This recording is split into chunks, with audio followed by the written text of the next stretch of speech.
Okay, so this is one for you, Trevor. Okay, I'm sorry I didn't respond earlier because my Gmail email that I use from Google, doesn't do a good job of letting me know when people respond to my emails, and I just didn't see that you had responded for a long time. It was, I don't know, 2 weeks. Because Gmail sucks. It's made by Google. Google, Ghoul, Google.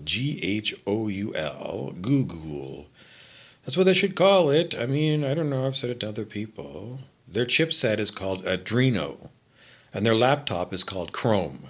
Need I say anything more about the intelligence of this senior leadership? The senior leadership at Google includes my friend Scott Dougal. I've already brought this up. I don't know if he listens to what I have to say. Anyways, Scott Dougal from Google. Once again, why do you call your chipset Adreno and your laptops Chrome? Do you think it's funny? You're a fuck-faced devil, Scott Dougal from Google. Anyways, that was a sidelight for somebody else. Okay, so the 23rd of January is when the Chihuahua Daisy passed on. According to my friend Trevor. And on the 21st of January, 2 days before that, it's my aunt. Well, she seems like a great aunt because she was almost 100 years old. It seems like an old thing. You should be like a great aunt if someone, passes on and they're like 100 years old. But I keep forgetting, that it's not that far off. What? I don't know, my 57th birthday is coming up in May the 10th. She just seems like an ancient age, whatever it was. Should be my great aunt, but no, that's my aunt. And then it's going to be me at 97 years of age, maybe. Kicking off. Or not. What do you want to talk about? Okay, well, I already found out through muscle testing that my Auntie Norma is, let's just double check and see where she is now through muscle testing. So first of all, to muscle test, you take your fuck off finger and you join it with your thumb and you hold it tight. And then whatever you want to test in the form of a statement. Okay, so the other day I found out that my Auntie Norma was on 5D Earth. Let's see if is that still true? No, it's not. Where is she now? She is not on 5D Earth. Why? Because she was there. She's not there now. She had to leave because she's not fifth dimensional. Where'd she go? I can't tell you because it's not coming through intuition. So I can't put people into 5D Earth and have them stay. Who? Who puts people where? Who puts you into where? When you die, where do you think you're going to go? If it's an atheist, you might say nothing at all because you don't want to face your termination, your permanent exit to black heat death, nothing at all. So, an atheist, unless they're going to be like humanitarian is going to, well, whatever, whatever remains of this body, they're going to, bury it. And I don't know, I signed up for one of those services where they take your cremains and then they mix your cremains with the roots of a tree, and you, whatever your cremains are, become part of the tree, and you kind of have a second life as a tree. A religious person is going to talk about whatever the religion tells them happens. A Buddhist person is going to use first-hand experience and long periods of meditation to try and figure it out. And they're going to have guides of previous generations going back, way back, thousands of years, previous generations of Buddhists and what they discovered through meditation. And there's all kinds of information. If you want to know what happens life after death, the Buddhist is probably, I don't know, I was going to say the best source of living people and people who were alive when they were looking into what happens beyond the veil. So I still think the Buddhist is a good place. Yeah, there's good information. It's good human information because it came from humans. Was it made up stories? No, I don't think so. Whereas the Bible is like a lot of fucking weird shit in that Bible that, muscle testing. Consciousness researcher David R. Hawkins told us most of the Old Testament is garbage, and the book of Revelation in the New Testament is garbage. Well, do you want to have somebody judge it or not? I mean, he co-wrote a book, Orthomolecular Biology, with Nobel Prize winning scientist Linus Pauling. So if the guy who co-writes a book with the Nobel Prize winning guy isn't good enough for you, then you're going to have to throw away, I don't know, everything to do with academia and recognizing people of superior intelligence. So let's just go with what Dr. Hawkins told you. Because whoever wrote the Bible a long time ago is dead. And even the people who are biblical scholars said probably wasn't written down in written down format for, I don't know, over 100 years after Jesus left this place. So it's a lot of hearsay tales, isn't it? Anyways, we have to moving along. Now, why was I talking to you about this again?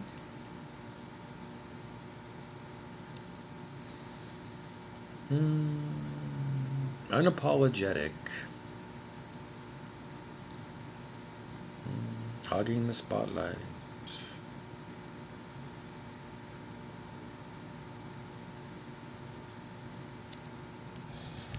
What happened to Daisy the Chihuahua when she passed on? Let's see.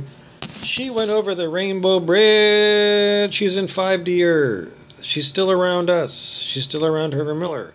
She's still around you, Trev. She's a spirit. She was a spirit before. That dog is still around you, Trevor. Okay? And what about Auntie Norma? Is she still around, like, her old apartment? She is?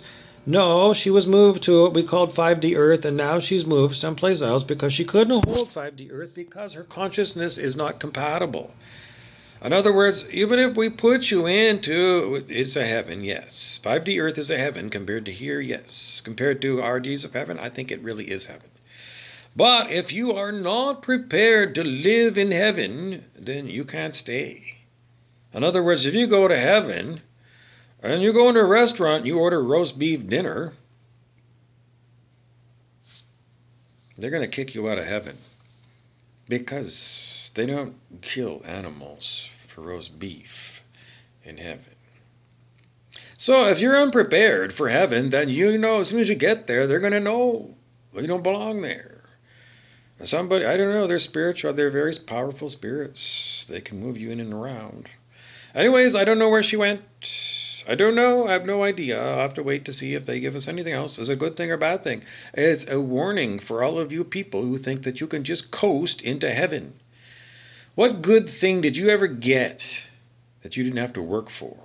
Because if you're gifted with things and you didn't work for them, and you don't have gratitude for the person who did work for them, then you're quite likely to go and, abuse that thing. Because I see people all the time who are gifted with stuff, and then they abuse it because they didn't work for it. And then the weird people are the people who worked really hard to buy something expensive.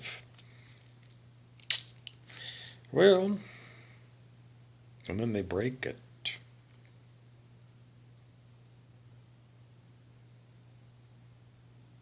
But there's always got to be a story for reasons why. Somebody burns a $12,000 car.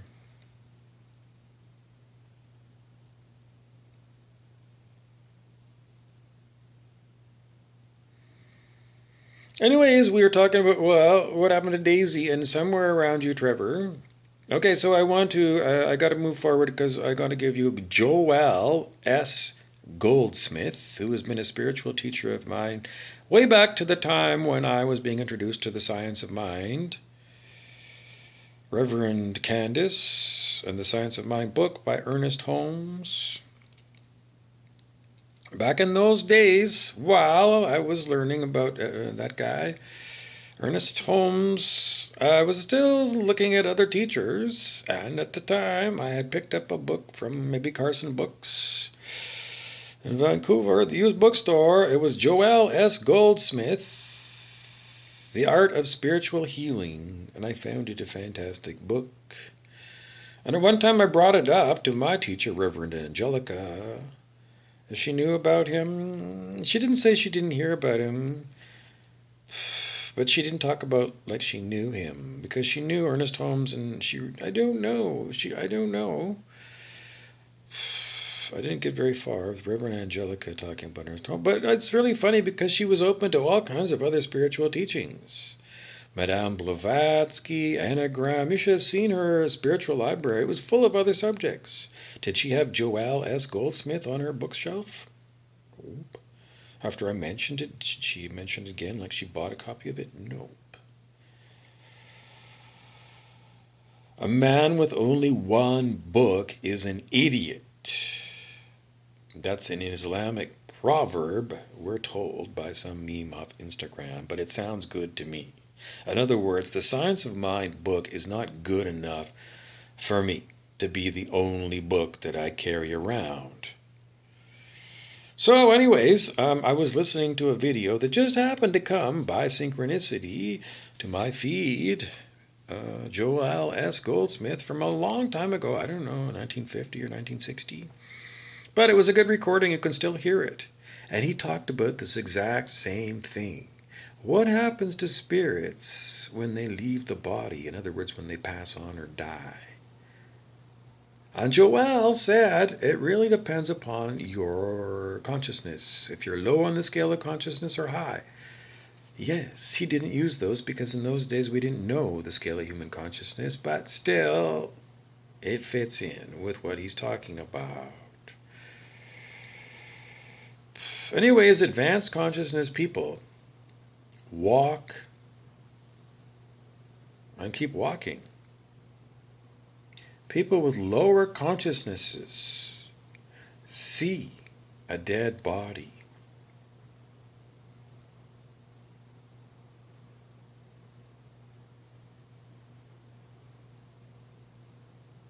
And they don't see that person who is still there. Why? I think it's pretty much the ego belief in human death. It is probably the strongest belief. Let's find out.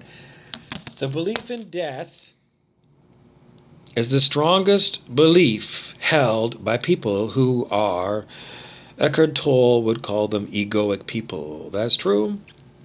That is true. According to my muscle test. So, it is your ego that believes in death, and you, are you an ego or do you have an ego?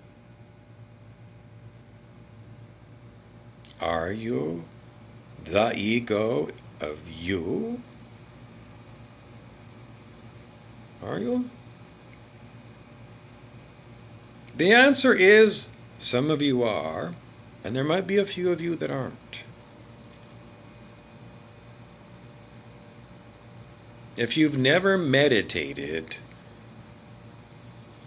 you are your ego. If you spent a lot of time meditating, there's a possibility that with proper instruction, you have come to see that you are not your personality. You're not your body. The short answer is the silent witness, they call it in spiritual literature. The silent witness. Awareness, pure awareness, perhaps even pure consciousness. I have a hard time with that one, because that's a term used in spiritual literature, pure consciousness.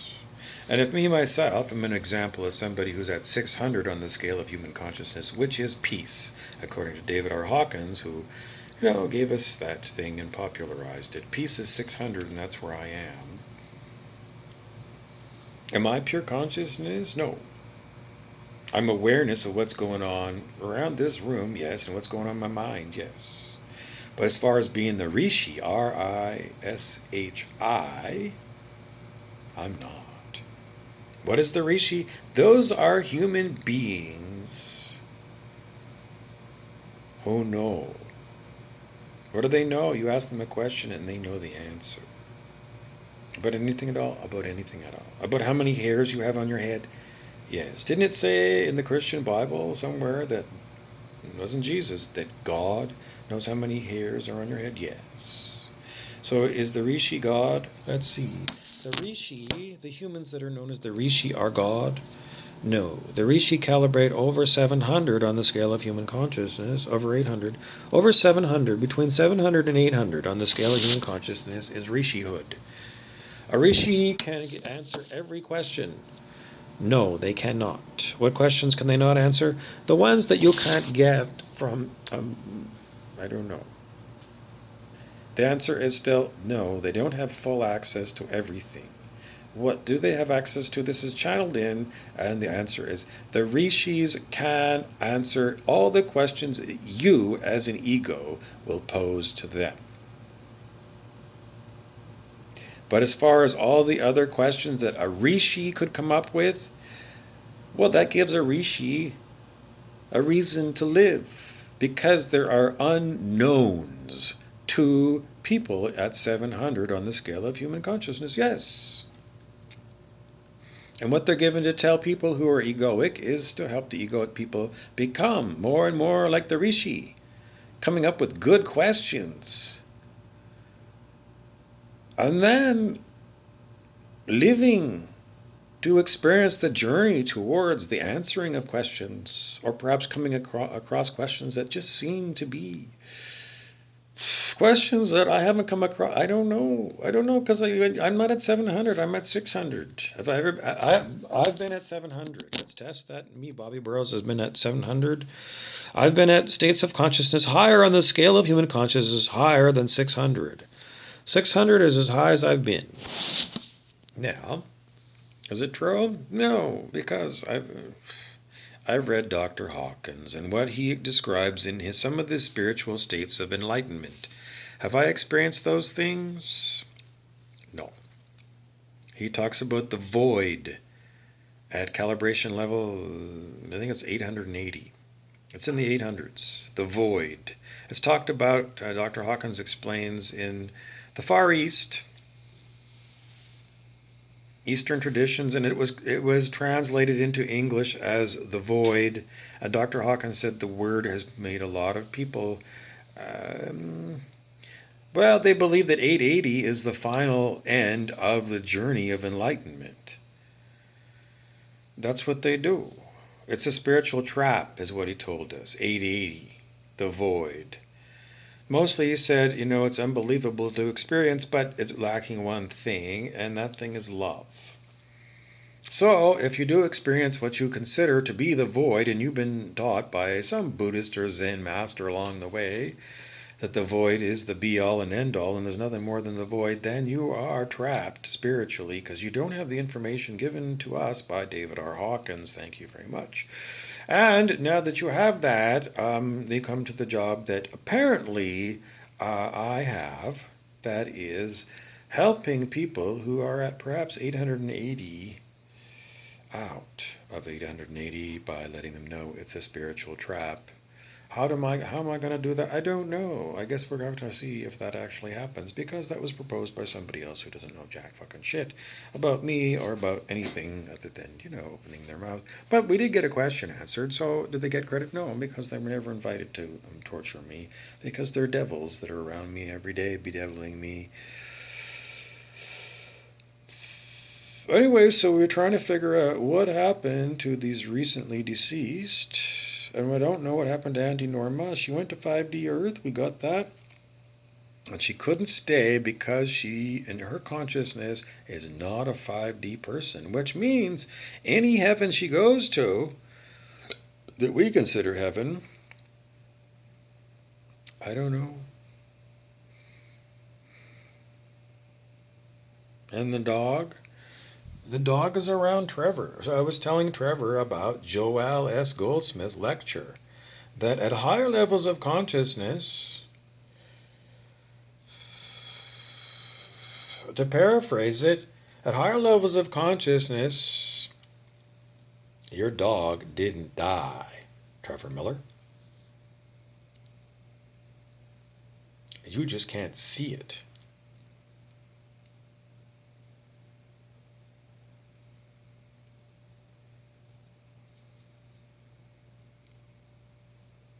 Joel S. Goldsmith is your teacher, Trevor Miller.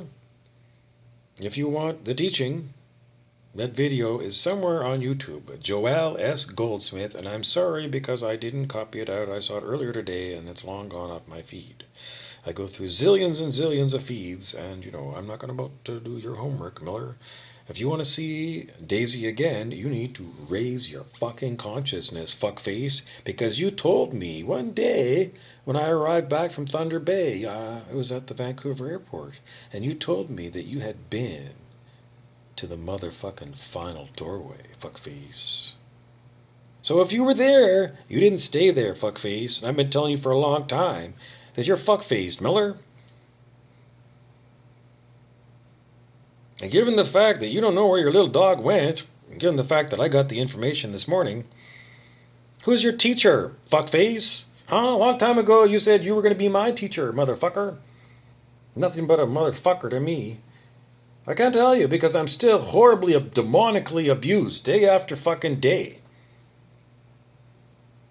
And all you want to say is that I'm having another morose post day when I'm attacked by demonics all day long, every fucking day for over 5 fucking years, motherfucker. So, you think I need to know about your little dog that died? I can't help you out. Thank you for letting me know. I mean, I wasn't close with your dog. I met it a few times. I've met lots of dogs before. Why did you really want to tell people that your dog passed on?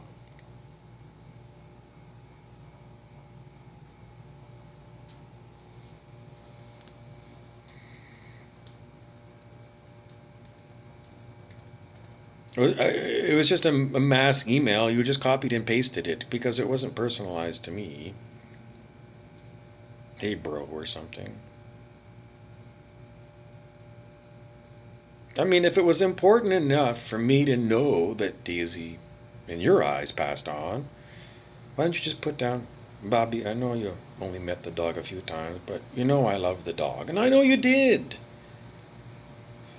I love dogs too, and I grew fond of them very quickly. But I wasn't an uncle to them. I don't remember babysitting them. Bro.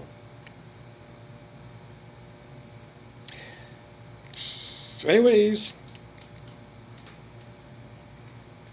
it's just that you told me before all kinds of strange stuff about, I need to learn how to play at the lower levels of consciousness before I go to upper levels of consciousness or some hoo-ha like that.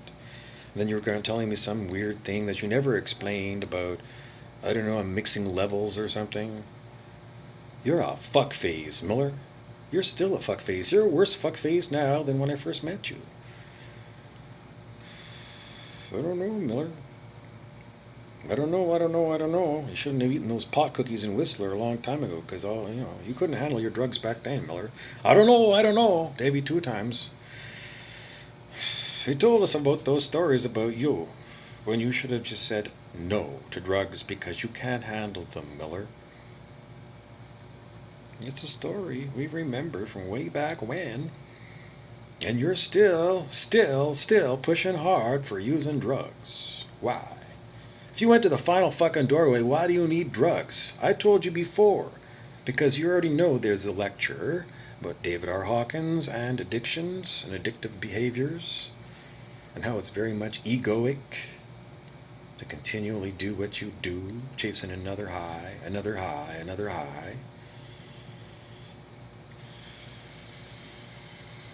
I'm in your life again, Miller, because you need help. You need spiritual help, and you need spiritual wisdom.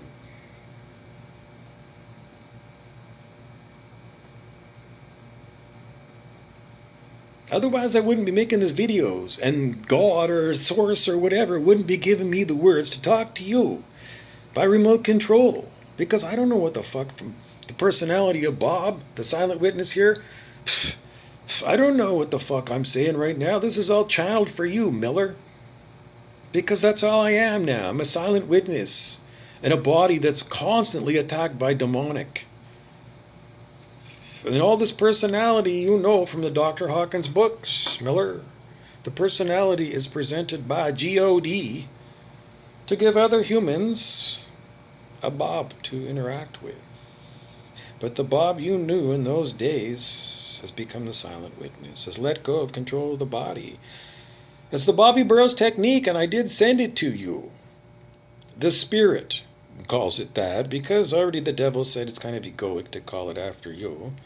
Nevertheless, that's what it's called. Will it help you out? Yes, it will, because it's designed to bypass the mind. It's a simple thing to bypass 100% of your mind, good, bad, and indifferent.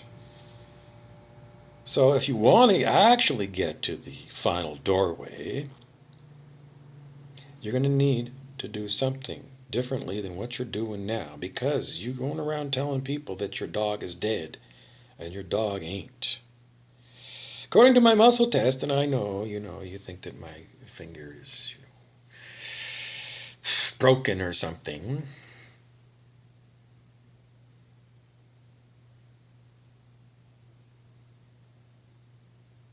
Anyways, that's what the Spirit gives me to tell you, Miller. You go to Jesus Burrows on YouTube, and you can find that one, and you can watch it, and it's super easy. It's beyond easy. It's super easy. It's no effort. It's beyond no effort. It's super easy, but you got to watch the video. Once you watch the video, I don't think you're going to have too much trouble following the spiritual guide. It's so easy. Even your ego is going to relax when it watches my video, because it's going to be like, I don't have to kiss Bobby Burrows in the ass. No, you don't. Joel S. Goldsmith. Again, Miller, that's who you need to go and study up on. Somewhere there's a video of his on the internet that talks about what happens to dead people. And when you're in a lower vibration state, you see them dead. And if you're in a higher vibrational state, they're not dead.